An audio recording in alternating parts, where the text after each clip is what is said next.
अस्सलाम वालेकुम। प्रोग्राम 10 में खुश आमदीद। मैं हूं इमरान सुल्तान। 8 फरवरी 2024, जनरल इलेक्शन करीब, वक्त कम, मुकाबला सख्त। सियासी जमातें सियासी सफबंदियों में मसरूफ और आज इसी सिलसिले की एक कड़ी नून लीग का वफ्द पहुंचा कराची, मरकजी दफ्तर बहादराबाद जो कि MKM पाकिस्तान का मरकजी दफ्तर है, वहां MKM के रहनुमाओं से मुलाकात हुई। ये मुलाकात किस तनाजुर में और आगे चल के किस तरह का एक इत्तेहाद बनने जा रहा है, उसके खदोखाल क्या होंगे, ये जानेंगे। इस वक्त मुत्तहदा कौमी मूवमेंट के रहनुमा अमीनुल हक साहब हमारे साथ मौजूद। शुक्रिया आपके वक्त का। सबसे पहले तो ये फरमाइएगा कि आज की ये जो मुलाकात किस तरह की रही, क्या खदोखाल इस वक्त सामने आने हैं, मुमकिन इत्तेहाद जो आप लोगों का बनने जा रहा है? देखिए इमरान, मैं समझता हूँ कि MKM पाकिस्तान और PMLN का पिछले 5 साल से गुड वर्किंग रिलेशन चला आ रहा थे। और फिर आपने देखा कि 16 महीने पहले जो जिसे कहते हैं कि खालिद मकबूल सिद्दीकी भाई ने, शहबाज शरीफ साहब ने जो इस्लामाबाद में एक चार्टर साइन किया था, उसके बाद उसमें गर्मजोशियाँ पैदा हुई हैं। और उसकी वजूहत क्या थी कि MKM ने जो चीज़ डिमांड कर रही थी शहरी सिंध के बेहतरी के हवाले से, हमने वो उनसे रिक्वेस्ट की थी। वो क्या क्या रिक्वेस्ट की थी कि सबसे पहले हमारा मुतालबा था कि सेंसस के हवाले से जो उससे पिछली हुकूमत ने जो काम जारी किया हुआ था उसको रोका ना जाए, बल्कि वो चलाया जाए और आगे लेकर जाया जाए। पूरे पाकिस्तान ने देखा कि अल्हम्दुलिल्लाह सेंसस बड़े जिसे कहते हैं बेहतर तरीके से हुआ और MKM की कोशिशें काफ़ी शामिल रही। Prime minister of Pakistan Shahbaz Sharif साहब के हम थैंकफुल हैं कि एटलीस्ट उन्होंने क्या कहते हैं कि चीज़ों को मजबूत तरीके से आगे लेकर गए, जिसके बिना पे आज जब मैं समझता हूँ कि सेंसस का ऐलान हो गया था और उसके बाद कराची की कौमी असम्बली की सीट 21 से बढ़कर 22 हो गई, सूबाई असम्बली की सीट 44 से बढ़कर 47 हो गई, तो ये एक मजबूत कदम था। इसके साथ साथ K4 के मनसूबे पर था, हैदराबाद यूनिवर्सिटी के मुतालबात थे, ग्रीन लाइन को एक्सपेंड करने की बात थी, उन तमाम चीज़ों पर पेशरफ नज़र आई है, जिसके बिना पे कॉन्फिडेंस बिल्डिंग जो जिसे कहते हैं कि PMLN और MKM के दरमियान बढ़ी। और यही वजह था कि आज से एक हफ्ता पहले जो MKM का डेलीगेशन लाहौर गया था, उसके फॉलो अप में आज मीटिंग थी। आज मीटिंग में इसमें अच्छी बात ये थी कि आज CBM की आपने बात की सर, कॉन्फिडेंस बिल्डिंग मेजर की आपने बात की। आपका नून लीग का और पाकिस्तान या मुत्तहदा कौमी मूवमेंट पाकिस्तान का इत्तेहाद ये पहली दफ़ा कोई नहीं होने जा रहा।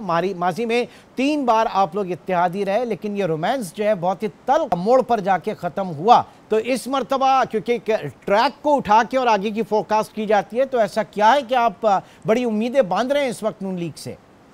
देखिए, मेरा ख्याल है कि पाकिस्तान के 70 साल तारीख उठा के देखेंगे तो हमेशा MRD से लेकर ARD से लेकर ANP से लेकर कौमी इत्तेहाद बनी थी 9 सितारे, वहाँ तक अगर आप देखते हैं तो मेरा ख्याल है हमेशा एक दूसरे के खिलाफ अलायंस बनते रहे और फिर आपस में मिलते भी रहे। तो MKM भी उसी तरह की सियासी पार्टी है, लेकिन MKM क्या है? MKM असूल पसंद सियासी जमात भी है। MKM ने किसी मौके पर वज़ीर मुशीर गवर्नरशिप की बात नहीं की, बल्कि कौमी मसले पे अमूर पे बात की है, कौमी अमूर पे बात की है, मुल्क को बहरान से बाहर निकालने की बात की है। हमने क्या बात की? हमने कहा कि मुल्क माशी तौर पर कमज़ोर हो रहा है, मिल करके साथ बैठेंगे, जो माशी मजबूरियाँ आ रही उसको हल किया जाए।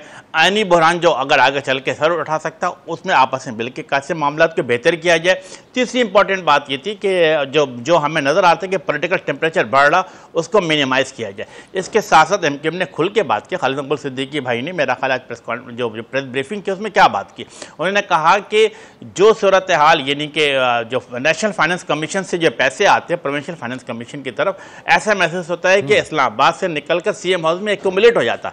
हमारी क्या ख्वाहिश है कि वो CM हाउस में एक्यूमुलेट नहीं होने चाहिए, बल्कि उसको डिवीजन लेवल पे, डिस्ट्रिक्ट लेवल पे, टाउन लेवल पे, UC लेवल पे मुंतकिल किया जाए। और सिर्फ ये मुतालबा हम सिंध के लिए, कराची के लिए नहीं कर रहे, बल्कि हमारे यहाँ मुतालबा बलूचिस्तान के लिए भी है, हमारे यहाँ मुतालबा पंजाब के लिए भी और KPK के लिए, ताकि तमाम शहरों को और तमाम को बराह फ़ायदा पहुँचे।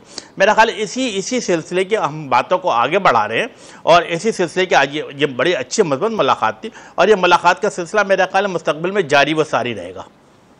ठीक है, यानी आप बात करें डेवोल्यूशन ऑफ पावर्स की, आप बात कर रहे हैं नेशनल फाइनेंस कमीशन से प्रोविंशियल फाइनेंस कमीशन और थर्ड टियर गवर्नमेंट जो है वहाँ तक वसाइल जो है वो तकसीम हों। लेकिन इस वक्त जो हालात इस वक्त दिखाई दे रहे हैं वो उन्होंने ये बताया कि जनाब नामुमकिन हो गया है MKM के लिए बल्दियाती इंतखाबात के ज़रिए कराची को कैप्चर करना, कराची को हासिल करना। मेयर इस वक्त आपका यहाँ पर मौजूद नहीं है और ज़ाहिर है कि काम वाम भी हो रहे हैं सारे। तो आप समझ रहे हैं कि ये मांग तो बिल्कुल इसमें कोई शक नहीं कि बिल्कुल आपके बजा है और बिल्कुल ठीक है, लेकिन इसका फौरी तौर पे कोई फ़ायदा MKM को एटलीस्ट नहीं होने वाला। हाँ देखिए, जैसे मैंने कहा कि हम असूल की सियासत करती है। अगर हमने लोकल गवर्नमेंट इलेक्शन जो कि 15 जनवरी 2023 को हो रहा था, हमने रात के 12 बजे बाइकआउट किया। क्यों बाइकआउट किया? क्योंकि हमारा एतराज़ था कि जो सीटें यूसी की जो सीटें बनाई गई थी वो गैर मनसफाना अमल था। क्या था, मैं सिर्फ एक मिसाल दे के आगे बढ़ता हूँ कि आप ये देखिए, वो जो MKM डोमिनेटेड एरिया थे वहाँ पे 90,000 पे 89,000 पे एक यूसी चेयरमैन को मंतखब किया जा रहा था, और जो पीपल्स पार्टी का डोमिनेटेड एरिया था वहाँ पे 25,000 और 30,000 वोटों से एक यूसी चेयरमैन मंतखब हो रहा था। ये तमाम यूसी चेयरमैन मंतखब होकर कहाँ जाते हैं? मेट्रोपॉलिटन में जाते हैं, मेयर का इंतखाब होता। 90,000 पे मेरा एक यूसी चेयरमैन है, पीपल्स पार्टी का 30,000 पे मल्टीप्लाई बाय 3, इसका मतलब उनके 3 चेयरमैन मौजूद हो गए। 90,000 मेरा एक बनता है, तो 1 मैन 1 वोट के खिलाफ था और MKM का असूल था, और MKM ने उसी असूली मौक़िफ़ को अपनाते हुए बलदियाती इलेक्शन का बाइकआउट किया। और आज मेरा ख्याल ये तमाम तक जमात इस्लामी भी हो या तमाम पार्टी समझते हैं कि यस, MKM का एक असूली फैसला था। फिर हमने देखा कि सेंसस के हवाले से हमने बेहतरी लाई, डिलिमिटेशन पे जो कौमी असम्बली सूबाई असम्बली थी इसमें कुछ बेहतरियाँ आई हैं, कुछ पे हमारे एतराज़ दाखिल है। आप इस बात को हर गुजरते दिन के साथ MKM निखर रही है, MKM में बेहतरी आ रही है। और इस शहर कराची के अंदर औरंगी टाउन हो या मलीर हो या लियाकताबाद हो या गुलशन इकबाल हो, हमने 4 बड़े जलसे करके दिए, और आज हमारा एक बड़ा जलसा लांडी टाउन में हो रहा है जो कि लोकल लेवल पे हो रहा है। इसमें इतनी बड़ी तादाद में अवाम का मौजूद रहना, साथ शरीक होना, ये निशानदेही कर रहा है कि इंशाअल्लाह ताला जब लेकिन सर बिल्कुल अमीनुल हक साहब, बिलावल भुट्टो जरदारी जो हैं उनकी रीडिंग कुछ और है। वो ये कह रहे हैं कि जनाब ये MKM और नून लीग का जो जा रहा है ये बड़ा गैर फितरी होगा। अज खुद जो सियासी इत्तेहाद बनते हैं वो देरपा होते हैं, लेकिन जो इत्तेहाद बनाए जाते हैं वो देरपा नहीं होते, और इसका नुकसान आगे चल के खुद MKM और नून लीग को होगा। तो उनके माइंड में क्या है, जो आप लोग यकीनी तौर से सियासत के तालिब इल्म के तौर पर एक मुतहर्रिक सियासी कारकुन के तौर पर आपकी रीडिंग तो होंगी कुछ? देखिए इमरान, आपने एक साथ 2 सवाल पूछ लिए। MKM किसी के टेलीफोन कॉल पे नहीं, बल्कि MKM जो अपना फ़ैसला है, अपने मुस्तकबिल का फ़ैसला अपनी राब्ता कमेटी के बाहमी मशावरत से करती है और अपने कारकुनान, अपने वोटर सपोर्टर के सोच के साथ आगे बढ़ती है। अगर हमने मुआहदे किया, हम करने जा रहे हैं, और मेरा ख्याल है PMLN के साथ एक इलेक्शन अलायंस सीट एडजस्टमेंट के हवाले से, तो मेरा ख्याल है कि पूरी पार्टी ऑन बोर्ड है। दूसरी बात, आपने कहा आप क्या हासिल करेंगे। मैं आपके सामने इमरान पिछले 30 साल की तारीख आपके सामने रख देता हूँ। 1990 आपको याद है इलेक्शन होता है, उस इलेक्शन में क्या हुआ कि MKM बड़ी तादाद में सिंध असम्बली में सीट हासिल करती है। सांगड़ के नुमाइंदे जाम सदीक अली को वज़ीर आला बनाने में कामयाब हो जाती है MKM। 1996 आपको याद है PMLN के साथ हमने अलायंस किया और लियाकत ज्योति साहब को वज़ीर आला बनाने में कामयाब हुए। फिर आपको 2003 और 2004 याद है कि MKM ने तकरीबन 55 सीट सूबाई असम्बली में हासिल की, और फंक्शन लीग के डॉक्टर अरबाब गुलाम रहीम को वज़ीर आला बनाया। तो पिछले 30 साल में 3 टेन्योर ऐसा था कि MKM की कोशिशों काविशों की बदौलत हम सिंध में कामयाबी हासिल की है। प्लस दूसरी लेकिन इमरान या पहले वाले हालात है ना, वो पहले वाली MKM है। आप जो 2013 के इंतखाबी नताइज जो आप ख्वाहिश रख रहे हैं, अब वो हालात नहीं है। अब वो स्टेक होल्डर्स भी बहुत ज़्यादा बढ़ चुके हैं। एक वोटर जो है वो अपनी जगह PTI का भी मौजूद है, तहरीक लब्बैक की भी जो वो एग्जिस्टेंस है, पाकिस्तान पीपल्स पार्टी भी है। तो जो आप तारीख यकीनन रही है, लेकिन मुस्तकबिल बड़ा चैलेंजिंग है। देखिए, जिस तरह मैंने अर्ज़ की कि मर्जर के बाद एक मज़बूत सूरत हाल पैदा हुई है और इमाम बड़े पैमाने पे दूसरी सियासी पार्टियों से भी निकल कर MKM में शामिल हो रहे हैं। न सिर्फ ये, बल्कि अगर पिछले 1 साल और 1.5 साल में आप मुख्तलिफ होने वाले CBA इलेक्शन, जो बड़े बड़े सनती इदारों में इलेक्शन में, उनमें कौन कामयाब होता? आपके सामने KPT की मिसाल मौजूद है, आपके सामने Karachi water and sewerage board की मिसाल मौजूद है, आपके सामने KDA की मिसाल आपके सामने मौजूद है, आपके सामने पोर्ट कासिम की मिसाल मौजूद है कि इन तमाम जगहों पर हमने पीपल्स पार्टी को शिकस्त दी और MKM की CBA यूनियन, हमायत याफ्ता यूनियन कामयाब हो। इसका मतलब क्या है कि आज भी कराची के अवाम, हैदराबाद के अवाम MKM पर एतबार करते, एतमाद करते, उनके साथ चलना चाहते। तो इंशाअल्लाह ताला आप देखेंगे जो लोग इल्ज़ामात लगा रहे हैं या जो बड़ी बड़ी बातें कर रहे हैं वो यकीनन करें, उनका जो आईनी कानूनी जमहूरी हक है वो करें।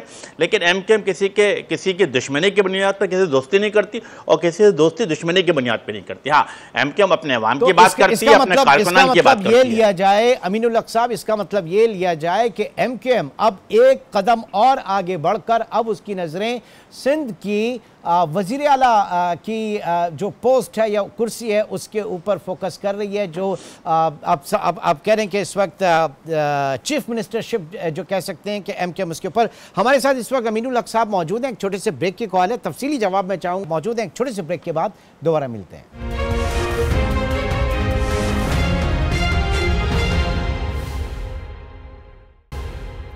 Welcome back. अमीनुल हक साहब हमारे साथ मौजूद हैं और MKM की अब नज़रें सिंध की आप समझ सकते हैं कि वज़ीर आला सिंध के हवाले से जो है वो पेशकदमी एक तरीके से कही जा सकती है। जी अमीन साहब क्या कहेंगे?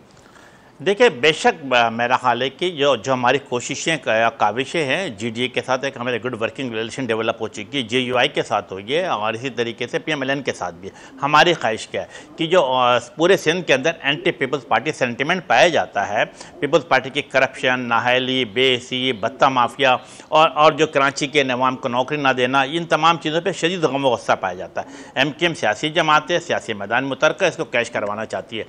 इसके साथ साथ आप बड़ी अच्छी बात क्या है कि अगर पिछले 3 दहाइयों से देखेंगे जहां MKM शहरी सिंध में कामयाबी हासिल करती है भारी वोट लेकर, इसी तरीके से अगर आप लड़काना देखते, जैकबाबाद देखते, शिकारपुर देखते, खैरपुर देखते, बदीन देखते, तो यहाँ पर भी MKM का जो हमायत याफ्ता उम्मीदवार होता है, MKM का उम्मीदवार जो पतंग पर इलेक्शन लड़ रहा होता है, वो भी 25,000, 28,000, 32,000 वोट हासिल करता है। इसका मतलब क्या है कि MKM का वोट बैंक सारे सिंध में मौजूद है। अगर हमारे PMLN के साथ कोऑर्डिनेशन सीट एडजस्टमेंट बन जाती है, कोऑर्डिनेशन बनती है GDA के साथ, फंक्शन लीग के साथ, तो फ़ायदा किसको पहुंचेगा? इन तमाम सियासी पार्टियों को फ़ायदा पहुंचेगा। और मैं समझता हूँ कि आने वाले इलेक्शन में इन्हीं एक अच्छे कोऑर्डिनेशन के साथ अगर हम मैदान में उतरेंगे, इंशाअल्लाह ताला आने वाले वक्त में सिंध में MKM का हमायत याफ्ता वज़ीर आला भी होगा।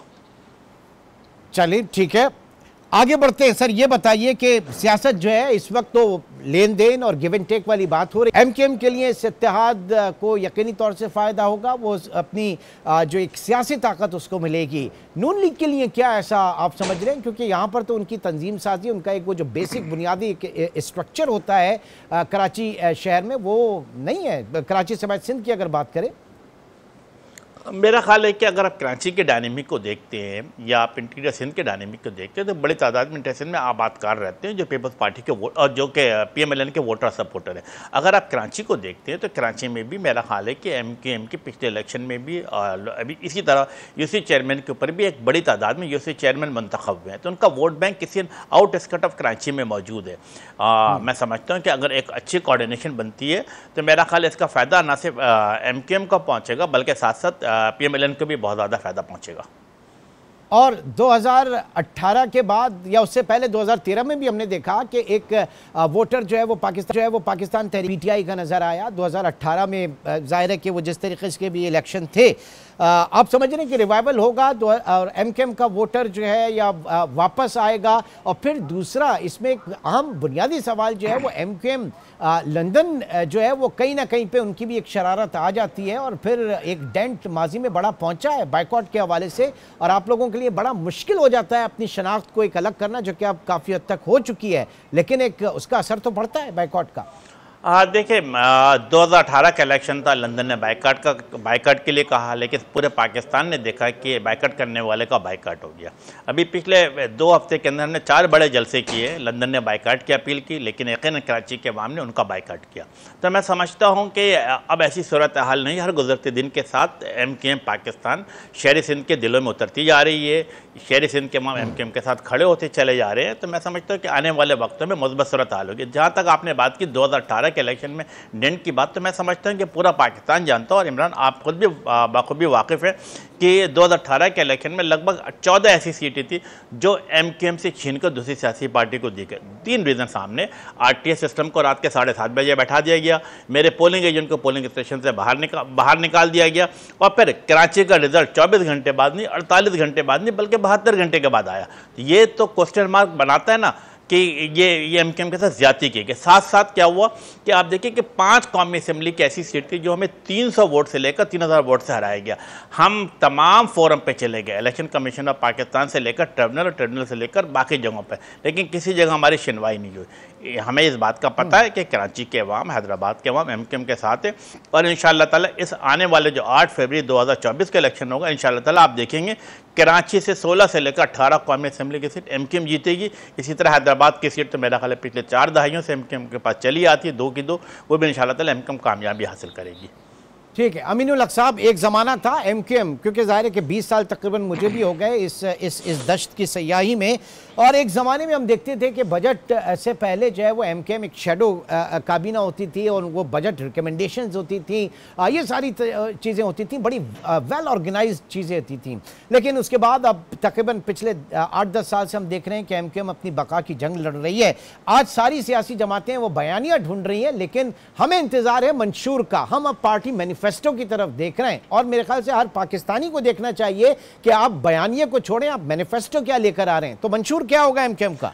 देखिए, मैनिफेस्टो पे डॉक्टर फारूक सत्तार के सरबराही पे कमेटी बनाई गई, मैं खुद भी उसका रुकन हूँ, और हमारी क्या ख्वाहिश है कि वो तमाम चीज़ें जो मुल्क की बेहतरी के लिए ज़रूरी है, उन तमाम चीज़ों के मैनिफेस्टो में शामिल किया जा रहा है। इसमें एम्पावरमेंट ऑफ द वुमेन है, इसी तरह की नेशनलाइजेशन पॉलिसी के हवाले से आज दुनिया बदल रही है, इंफॉर्मेशन टेक्नोलॉजी के हवाले से भी चीज़ें शामिल की गई हैं, स्पोर्ट्स भी है, आइन में भी जो हम तरमीम देना चाहते हैं उन चीज़ों को भी लोकल गवर्नमेंट के हवाले से उन तमाम चीज़ों को शामिल किया जा रहा। और आप देखेंगे कि अगले 1 हफ्ता 10 दिन के अंदर अंदर इंशाअल्लाह ताला एमक्यूएम पाकिस्तान पूरे पाकिस्तान के मीडिया को बुलाकर अपना मैनिफेस्टो भी लॉन्च करेगी। और ये सारी चीज़ें आप कराची की बात कर रहे हैं, लेकिन अगर हैदराबाद, टंडो अलायार और मीरपुर खास, ये सारे ये सब एक ज़माने में बड़ा स्ट्रॉन्ग होल्ड था एमक्यूएम का, आप समझ रहे हैं कि इसको रिटेन कर पाएंगे अब 2024 के इलेक्शन में? मेरा ख्याल है कि माजी के अगर 3 दहाइयों की बात करें तो हम कराची हैदराबाद के साथ साथ नवाबशाह भी, सक्खर भी, मीरपुर खास की सीटें जीतते चले आए हैं। लेकिन जैसे मैंने अर्ज़ किया कि पाकिस्तान पीपल्स पार्टी 15 साल से सिंध पे हुकूमत करती चली आ रही है। धौंस धमकियों के बिना पर अगर नवाबशाह में चीज़ों को तब्दील करने की कोशिश की गई, इसी तरीके से मीरपुर खास को 2 हिस्सों में, जिसे कहते हैं कि शहरी मीरपुर खास को 2 हिस्सों में तकसीम कर दिया गया। इसी तरीके से हैदराबाद उन्होंने सक्कर में क्या किया, मेन शहर को 2 हिस्सों में तकसीम किया। तो हमने ये तमाम चीज़ें डिलिमिटेशन की बुनियाद बनाकर हमने इलेक्शन कमीशन ऑफ पाकिस्तान में अपील की हुई, और हमने ये रखा है कि जो शहरी आबादी है उसको शहरी आबादी के तौर पर काउंट किया जाए। तो हमें इस बात की उम्मीद है। सर सरेदस्त जो बयानिया है, नैरेटिव है, वो पाकिस्तान पीपल्स पार्टी 15 साल हुकूमत और वो जो गवर्नेंस की वीकनेस है उसी को लेकर जो है वो इस वक्त सियासी इत्तेहाद पाकिस्तान पीपल्स पार्टी के खिलाफ बनने जा रहा है। सरेदस्त, मेरा ख्याल है सिर्फ ऐसा नहीं है कि हम पीपल्स पार्टी के खिलाफ कोई बयानियाँ बना रहे हैं और उनके खिलाफ कोई एहतियात करने जा रहे हैं, बल्कि हम तो हमारी क्या ख्वाहिश है, हमारी ख्वाहिश है कि हम अपने अवाम को, अपने वोटर, सपोर्टर और अपने कारकुनान को क्या डिलीवर कर सकते हैं, उस हवाले से हम अपने मुस्तकबिल के प्लान बना रहे हैं। और उसी मुस्तकबिल को प्लान बनाने के लिए हमें अगर मुख्तलिफ सियासी पार्टियों से मुलाकातें भी हो रही हैं, बातचीत भी हो रही हैं, और चीज़ों को आगे ही बढ़ा रहे हैं। इंशाअल्लाह ताला आप देखेंगे कि न सिर्फ ये कि शहरी सिंध बल्कि पूरे सिंध की बेहतरी के लिए एक मुश्तरका मौक़िफ़ भी सामने आएगा।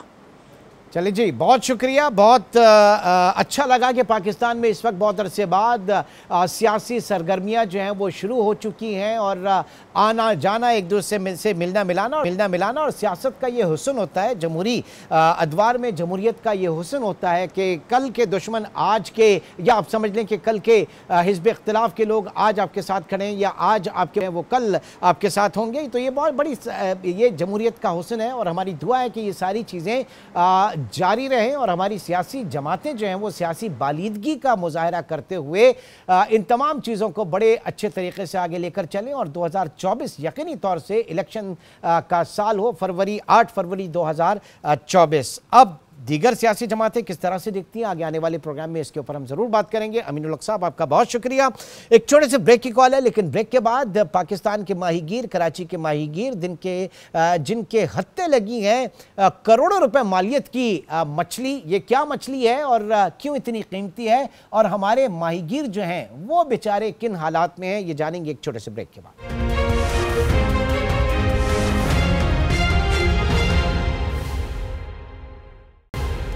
Welcome back. बड़ी अच्छी खबर कराची से, जहां कराची के माहीगीरों ने करोड़ों रुपए मालियत की 10 टन मछली का शिकार किया, और ये कीमती मछली जो है इसको मुकामी ज़ुबान में सोआ कहा जाता है, जो कि क्रैकर फैमिली से इसका ताल्लुक़ है, क्रैकर नस्ल से। और इसकी ख़ास बात यह है, ये कीमती क्यों है, सबसे पहले तो ये कि इसके अंदर से निकलने वाला जो ख़ास धागा होता है वो टाँकों में यानी स्टिचेस बनाने में इस्तेमाल होता है। फिर दूसरा ये कि चीन में इसकी बड़ी डिमांड है, वहाँ के रिवायती खानों में इसका बड़ा इस्तेमाल किया जाता है। और उसके बाद जो इसका ब्लैडर है, जो इसका पोटा होता है, वो जो सूखा हुआ पोटा होता है वो वहाँ पे डेकोरेशन पीसेस के लिए भी इस्तेमाल होता है और बाकायदा एक स्टेटस सिंबल इस्तेमाल किया जाता है। और अगर उन पे मुश्किल हालात हों तो वो इसका लेन देन भी करते हैं, एज ए करेंसी भी इसको जो है वो डील किया जाता है। और मैं आपको ये भी बताऊं कि 2008 का जो आलमी मालियाती क्राइसिस था उसमें बड़े पैमाने पर इसके ब्लैडर की जो है वो ट्रेडिंग की गई थी, इसमें बड़ी भारी इन्वेस्टमेंट की गई थी। तो पाकिस्तान में ये मछली जिन लोगों ने पकड़ी है वो अब किसी की पकड़ में नहीं आ रहे हैं। ज़रा ये क्या मामला है ये जानूंगा। इस वक्त हमारे साथ मौजूद हैं मेहरान शाह साहब, जो कि चेयरमैन है पाकिस्तान फिशर फोक फोरम के। बहुत शुक्रिया जी आपके वक्त का। सबसे पहले तो ये बताइए, ये मालियत कितनी है? कहीं पे इसको 8 करोड़ कह रहे हैं, कहीं पे 18 और कहीं पे 80 करोड़, ये है क्या मामला? बहुत बहुत शुक्रिया। सबसे पहले आज टीवी का जिन्होंने हमें मौका दिया है ताकि जो आज हमारे जो माहीगीर स्पेशली इब्राहिम हैदरी में जो खुशियां मना रहे हैं, क्योंकि हम समझते हैं कि ये सुआ जो है ना वो हम उनको ओशन ट्रेजरी कहते हैं, समुद्री खजाना है, तो बड़ी मुश्किलों से मिलता है, कभी 10 साल के बाद, कभी 5 साल के बाद, कभी 15 साल के बाद। तो अभी ये सारे जो है ना वो इश्यूज चल रहे हैं। आप ऐसे समझिए कि जो इन्फॉर्मेशन आ रही हैं जिस टाइम पे जब ये सुआ मछली हमारे इब्राहिम हैदरी की एक जेटी है, प्राइवेट जेटी है, कडानी जेटी के नाम से जब आए तो इत्तफाकन तो मैं भी वहाँ पर चला गया, देखने गया कि ये मछली बहुत ज़्यादा है नहीं है। तो जब मैं गया तो वहाँ के लोगों से, वहाँ के जो लोकल माहीगीर थे जो वो मछली को जो उतार रहे थे, कंटेनर में डाल रहे थे, तो मैंने पूछा कि ये कितने पीसीस हैं? तो उन्होंने कहा कि 1500 दाने हैं। 1500 दाने हैं, 100 दाने हैं। पूरे जाल में आ गए, गोल का गोल पूरा आया। बिल्कुल बिल्कुल। तो फिर मैंने उनसे पूछा कि मैंने कहा इसकी जो है ना वो प्राइस क्या होगी, इसकी कीमत क्या होगी? तो उन्होंने कहा कि भाई अभी जो है ना एक आया था खरीदार, तो उन्होंने जो है ना वो इसके 60 करोड़ पे लगाए हैं, लेकिन उन्होंने रिजेक्ट कर दिया है। फिर उसके बाद आधे घंटे के बाद, फिर 2 घंटे के बाद लोग आते रहे प्राइस, तो इसकी लागत लगभग जो है ना वो 80 करोड़ तक पहुंच गई। जब तक कि मैं वहाँ पर खड़ा हुआ था तो लोग बता रहे थे कि ये इतने हुए हैं। लेकिन 2 दिन के बाद फिर जो है वो KTN न्यूज़ से एक रिपोर्ट आई जो उन्होंने शाया किया, तो उन्होंने कहा कि ये सारी मछलियाँ जो है जो फिशरमैन कोऑपरेटिव सोसाइटी है वहाँ पर जो है ना उसको भेजी गई है। तो उनके एडमिनिस्ट्रेटर जाहिद भट्टी से उनका रब्ता हुआ KTN के नुमाइंदे ने, तो उन्होंने कहा तो उन्होंने वो कंफर्मेशन दी कि ये जो अफवाहें चल रही हैं कि या 70 करोड़ या 80 करोड़ या 100 करोड़, ये बिल्कुल झूठी हैं। ये मैंने जो है ना वो खुद ही जो है वो इनको यहाँ पर हमने इनको सेल किया है, तो यहाँ की इनकी लगभग जो है ना वो 18 करोड़ की है। तो उनसे पूछा गया कि भाई इनके दाने कितने थे, तो उन्होंने कहा कि इनके जो मछली के जो दाने थे वो 850 थे। उनकी कोई हर चीज आधी हो गई, हर चीज 1500 से 800 हो गई, हर चीज आधी हो गई। तो काफी जो है ना वो साफी मुझे कॉल करते रहे कि शाह साहब आप बताएं कि इनकी क्या है। तो मैंने उनको एक ही रीजन बताया। मैंने कहा यार एक तो ये तो बड़ी मुश्किलों से मिलती है, ऊपर से जब ये मिलती है तो फिर सिक्योरिटी कंसर्न भी आ जाते हैं। और सुना है कि अभी जो माहीगीर हैं वो इस वक्त मंजर आम पर नहीं है। हाजी यूनुस बलोच सबसे पहले तो उनको भी मुबारक हो जो उन्होंने इतनी बड़े पैमाने पे जो है ना वो सुआ मछली पकड़ी है, खजाना उनको समंदर से मिला है। तो वो उनकी भी रिहाइश इब्राहिम हैदरी में है, वो भी नहीं है। मैंने सुना है कि वो विंदर चले गए हैं। यहाँ के जो उसमें 20 से 25 जो माहीगीर थे, नाखुदा थे, वो भी जो है ना वो अपने अपने इलाके में जो है ना वो चले गए। किसी से भी उनका राब्ता नहीं वैलिड होता है। जाहिर है कि जब करोड़ों की बात है तो थोड़े से सिक्योरिटी कंसर्न आ जाते हैं कि भाई कुछ भी हो सकता है। तो इस वजह से मैं समझता हूँ कि इन चीज़ों को जो है ना वो हाइड किया जा रहा है, तो इस वजह से। लेकिन ये बड़ी हमारे लिए खुशी की बात है कि एक तो हमारे पास कोई फैसिलिटी है नहीं, लेकिन कुदरत की तरफ से जो है ना वो हमें हमारे माहीगीरों को फैसिलिटी मिल जाती है, तो हम उनकी खुशियों में हैं। चाहे वो 18 करोड़ की हो या 60 करोड़ की हो या 100 करोड़ की हो, तो हमें उससे वो कुछ नहीं, हमें बस इस बात की खुशी है कि माहीगीरों को वो सारा। अब आपने ये कहा कि जनाब माहीगीरों के लिए बड़ी खुशी का मामला है, लेकिन बात सारी ये है कि माहीगीरों की हालत नहीं बदली। ये कहा जा रहा था जनाब इनको मजदूरों का ऑफिशियली जो है हुकूमती तौर पर मजदूर का दर्जा मिल जाएगा, और दर्जा मिल भी मेरे ख्याल से गया है। सिंध में या बलूचिस्तान के हवाले से बात की जा रही है, उसका स्टेटस इस वक्त क्या है? क्योंकि उसके बाद उनको राइट्स मिलने थे, उस मजदूर का दर्जा मिलने के बाद उनको सारे राइट्स मिलने थे, वो क्या स्टेटस है अभी? देखो ये तो मैं समझता हूँ कि ये नेगेटिव ह्यूमर्स हैं जो फैलाए जा रहे हैं कि भाई हमारे माहीगीरों को जो है ना वो लेबर तस्लीम किया गया है। बलूचिस्तान में अभी तक नहीं किया गया, अभी तक नहीं किया। मैंने बलूचिस्तान में माहीगीरों ने बहुत बड़ा जो है ना वो प्रोटेस्ट किया था, 3-4 दिन 15 दिन वो रोड पे बैठ गए कि भाई हमें लेबर तस्लीम करें और हमें जिस तरीके से दूसरे सेक्टर के लोगों को जो है फैसिलिटीज़ दी जा रही हैं, सोशल सिक्योरिटीज़ दी जा रही हैं, हेल्थ कोटा दी जा रही है, आपकी एजुकेशन कोटा दी जा रही है, हेल्थ इंश्योरेंस दिए जा रहे हैं, तो हमें भी हमारा भी हक है। क्योंकि एक बात है कि जब 1998 में हमने जो पाकिस्तान फिशर folk फोरम की बुनियाद रखी थी वो इसी बिहाफ पर रखी थी कि हमारे माहीगीरों को सेक्टर कंसीडर करें, ताकि क्योंकि एक हमें मतलब इनको कानूनी मराहत मिलनी थी, इनको दीगर सहूलियात मिलनी थी, इनको हाउसिंग स्कीम जो हाउसिंग स्कीम्स उसके अंदर इनको जो है वो घर मिलने थे, सोशल सिक्योरिटी का आपने बताया, और साथ ही साथ पेंशन वगैरह भी। क्योंकि हम जो है ना वो सालाना जो है ना वो टैक्स की मद में जो है ना वो हम गवर्नमेंट को जो है ना वो पे करते हैं। लेकिन किस तरह का टैक्स? टैक्स ये होता है कि जो हम जो मछलियां खरीदते हैं वो जो बेचते हैं तो उनकी सालाना अगर आप टैक्स निकालें तो हम जो सालाना हम वी आर कंट्रीब्यूटर, हम जो माहीगीर हैं, हम जो फिशरमैन हैं, हम जो है ना वो टैक्स में जो है ना वो कंट्रीब्यूशन करते हैं कि हम सालाना जो है ना वो 24 अरब रुपए जो है ना वो ठीक है, एक्सपोर्ट के अंदर बड़ा काम है जनाब पाकिस्तान की, लेकिन ये पूरा क्रेडिट माहीगीरों को जा रहा है। तो हम जा रहे हैं कि जब दूसरे सेक्टर के लोगों को जब आप फैसिलिटेट करें, जब वो टैक्स पे करें तो रिटर्न में आप उनको अपॉर्चुनिटी दे रहे हैं। लेकिन बात सर ये है कि पाकिस्तान में अगर आप एग्रीकल्चर की तरफ चले जाएं बहुत ज्यादा इंसेंटिव्स हैं, सारी चीजें हैं, लेकिन किसान की हालत वही है। बिल्कुल, आप अपनी इंडस्ट्री की तरफ चले जाएं सब कुछ मिल रहा है, लेकिन जो एक आम माहीगीर है वो उसी तरीके से रो रहा है। तो बीच में ये मिडिल मैन वगैरह जो है ये बनाते हैं सारा पैसा। बिल्कुल हकीकत है, क्योंकि जैसे हमने किसानों की बात की, क्योंकि हम समझते हैं कि सिंध में 3 जरिया माश हैं।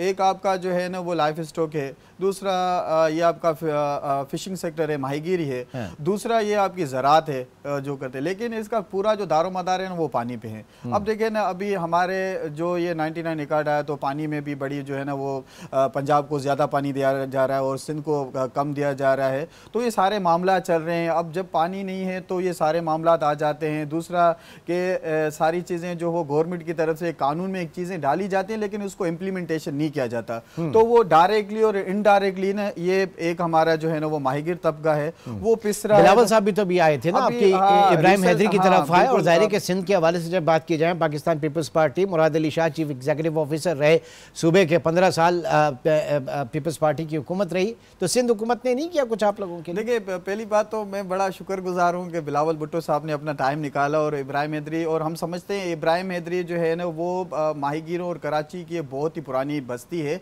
जिसने कराची को जन्म दिया, जो माइकोलाची के नाम से ये सारी चीज़ें, तो हम समझते हैं कि तारीख है हमारी एक पूरी माहीगीरों की एक तारीख है।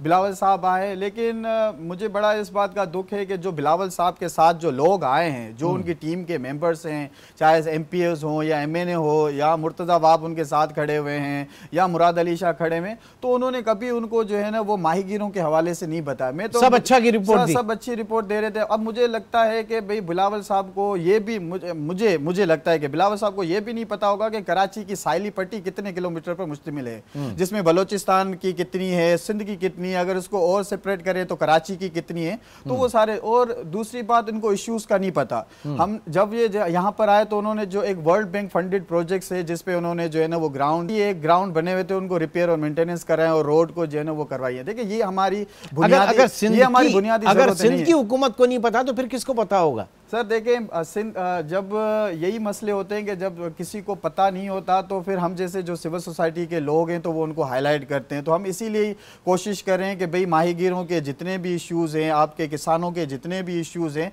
वो फंड पे लाया जाए और उनको हल करने के लिए कोई पॉलिसी बनाई जाए। अब इलेक्शन होने जा रहे हैं, तो क्या आप लोगों की एक स्ट्रैटेजी होगी? एक ज़ाहिर कि आपकी एक तंजीम है। अभी हमने पाकिस्तान फिशर folk फोरम माहीगीरों एक आलमी दिन आ रहा है 21 नवंबर को, जिसको हम जो है ना वो बड़े पैमाने पे सेलिब्रेट करने जा रहे हैं बदीन में। अब बदीन में हमारा है कि 9 से 10 हज़ार जो है ना हमारे जो माहीगीर जो हैं वो वहाँ पर आएंगे। तो हम वहाँ पर अपनी जो डिमांड्स हैं वो उनके सामने रखेंगे, क्योंकि आज तक आप देख रहे हैं कि डिटेन फिशरमैन के इश्यूज आ रहे हैं पाकिस्तान की तरफ से, जो है ना वो खैर सगा बॉर्डर का बड़ा मसला होता है इंडियन पानियों में। उसमें एक आपका एक लॉ है united nation convention law of the sea, उसका एक आर्टिकल है 73 सिग्नेटरी, उसमें क्लियरली मेंशन है, और मुझे जहां तक पता है कि इंडिया और पाकिस्तान दोनों उनके प्रिंसिपली सिग्नेटरी हैं, लेकिन उस लॉ में ये क्लियर, अगर इन केस अगर accidentally they cross the border, अगर वो बॉर्डर क्रॉस करते हैं, if they are not involve in illegal activity,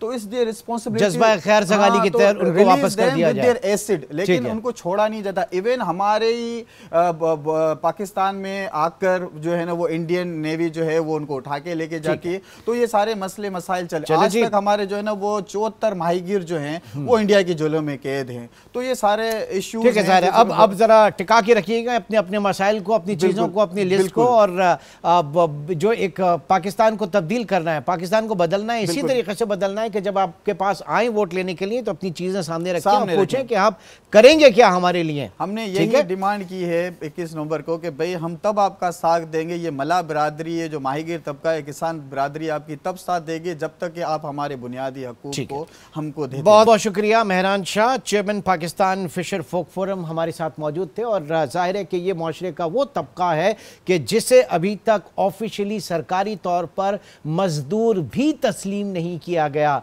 इनको जब मजदूर तस्लीम किया जाएगा तो उसके बाद इनको बुनियादी हुकूक इनके मिलेंगे। आज के प्रोग्राम से अब तक इतना ही। इंशाअल्लाह आपसे फिर मुलाकात होगी। अपना बहुत ख्याल रखिएगा। अल्लाह हाफिज।